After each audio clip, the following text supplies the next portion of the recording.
कई लोगों को शादी के बाद भी प्यार हो जाता है।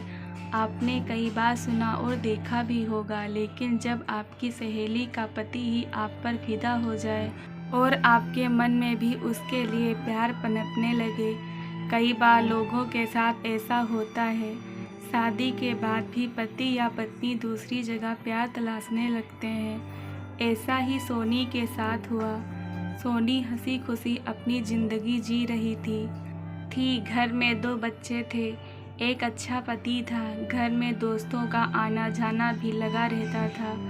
उन्हीं में से एक थी सोनी की दोस्त काजल, जो अक्सर अपने पति के साथ सोनी के घर कभी डिनर पर तो कभी बच्चों को खिलाने आ जाया करती थी। सोनी के साथ अक्सर उसके पति अमित भी आया करते थे। सोनी की काजल और मेरे परिवार में घर जैसे संबंध थे।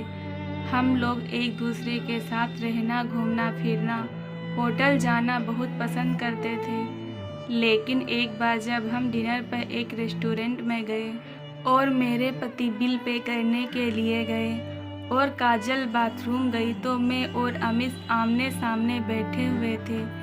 अमित मुझे बड़ी अजीब तरह से देख रहा था, जैसे उसने मुझे पहले कभी नहीं देखा था। दोनों के आने से पहले अमित ने अपने दिल की बात मुझसे कही, जिससे मैं शॉक हो गई।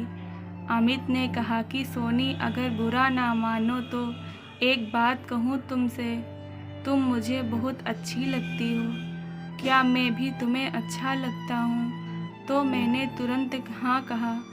अमित, तुम भी बहुत अच्छे हो। अमित ने फिर कहा, मुझे गलत मत समझना, पर जब मैं तुम्हें देखता हूँ तो मुझे तुम्हारे पास आने का मन करता है, तुम्हें छूने का मन करता है। क्या सिर्फ एक बार तुम मुझे अपने पास आने का मौका दोगी? यह सब सुनकर सोनी 2 मिनट के लिए मौन हो गई और वहाँ से उठकर चली गई।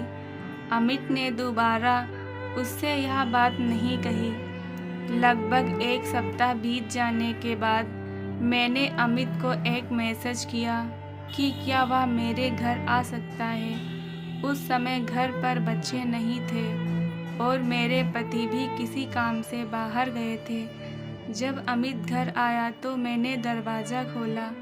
हम दोनों ने एक दूसरे की आंखों में देखा और एक दूसरे को गले लगा लिया।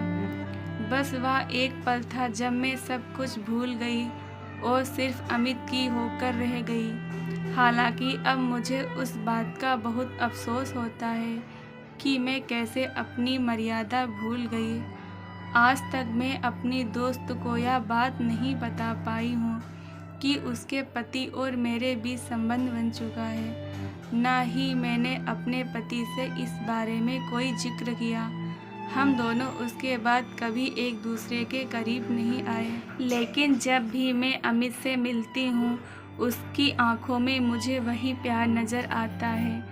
दोस्तों, कहानी अच्छी लगी हो तो चैनल को सब्सक्राइब, लाइक, कमेंट, शेयर करना ना भूलें।